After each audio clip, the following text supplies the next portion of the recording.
E aí, galera do terceiro ano, nós estamos estudando eletricidade. Então, eu vou colocar aqui, passar para vocês uns vídeos explicativos do conteúdo da terceira e quarta semana do nosso PET volume 2. Tudo bem com vocês, né? Joinha, joinha. Então, vamos lá. Nós estamos estudando eletricidade.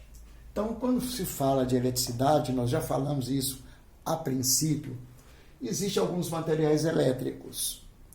Esses materiais elétricos são chamados de condutores, são aqueles que facilitam o movimento de cargas elétricas, a passagem de corrente elétrica através deles. Como exemplo, eu tenho cobre, alumínio, todos os metais em geral são bons condutores de eletricidade. E existem os maus condutores, que são chamados de isolantes. São aqueles que dificultam a passagem da corrente elétrica através deles. Borracha, plástica, porcelana, etc. São vários tipos de materiais que dificultam a passagem de corrente através deles. Ok? Bom, toda vez que usamos o aparelho ligado à energia elétrica, teremos um circuito elétrico.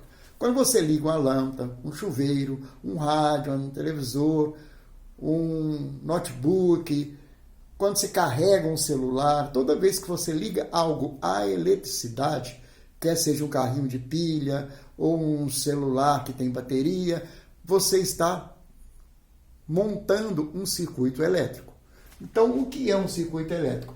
É um dispositivo onde eu tenho três elementos principais. Normalmente, no circuito elétrico, nós temos esse ponto aqui que nós chamamos de fonte. O que vai ser a fonte?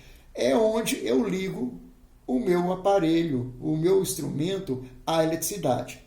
Essa fonte pode ser uma tomada. Na nossa casa, por exemplo, tem uma tomada lá em que a fonte, que é medida em volts, tem em torno de 120 e 127 volts. Mas existem também, em algumas casas, que por algum motivo de necessidade, porque usam instrumentos que gastam muita energia, usam uma tomada de 220 volts. Mas na fonte, normalmente eu tenho alimentação em volts. Pode ser uma tomada, mas pode ser uma pilhazinha, pode ser uma bateria, tá certo? Tudo isso pode ser mais de fonte. Uma pilha normalmente tem 1,5 volts. Uma bateria pode ser 3 volts, 6 volts, 9 volts, 12 volts, que é aquela bateria de carro. Então, isso é a fonte. Quando eu ligo um aparelho na fonte, eu ligo o aparelho.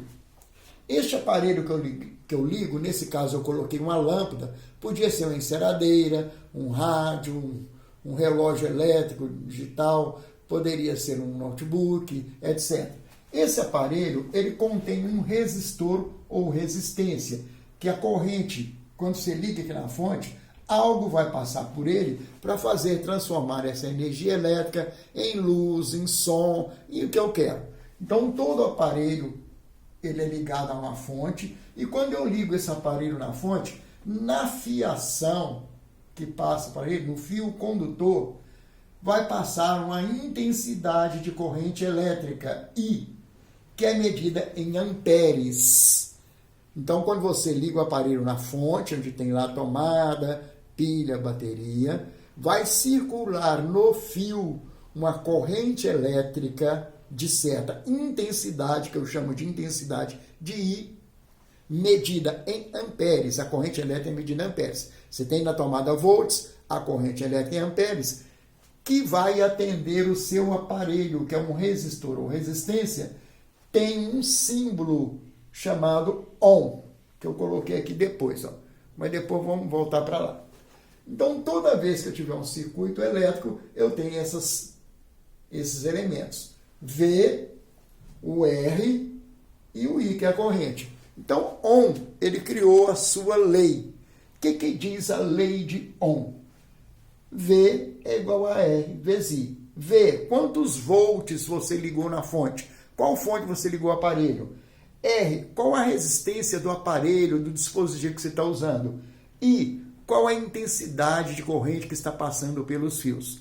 Então, brincando com vocês, toda vez que você vê um circuito à sua frente, você ri. Você ri. Você ri. Então, onde V é volts, que é dado na fonte, R é a resistência, que é medida em ohms, e I é a corrente elétrica. Eu dei aqui um exemplo. Um aparelho tem resistência 20 ohms, é ligado a uma fonte de 120 volts. Qual a intensidade de corrente que passa por ele? Então, resolvendo esse exercício, a resistência foi dada, que é 20 ohms. A fonte foi dada, que é 120 volts. E queremos saber qual a intensidade de corrente. Não sabemos. Então, no você ri, eu tenho aqui esses elementos. V é 120, é igual, R é 20, vezes I. 20 está multiplicando a intensidade de corrente. Então, se eu passar para cá, vem dividindo. Então, fica 120 dividido por 20 é igual a I. 120 dividido por I, corto, 12 dividido por 2 dá 6. Então, eu posso falar que a intensidade de corrente é 6 o quê? Se é corrente elétrica, é ampere. Então, esse é o resultado desse exercício, um exemplo que eu estou dando, que vai te possibilitar fazer alguns exercícios aí na sua apostila. Então, toda vez que você vê um circuito, você ri e vai determinar a sua corrente. Calculando esse exercício, esse exemplo, a gente percebe que é fácil. Então, até mais, até daqui a pouco com um novo vídeo para complementar o conteúdo das terceira e quarta semana do PET Volume 2. Um beijinho, tchau, tchau. Continue sorrindo, né?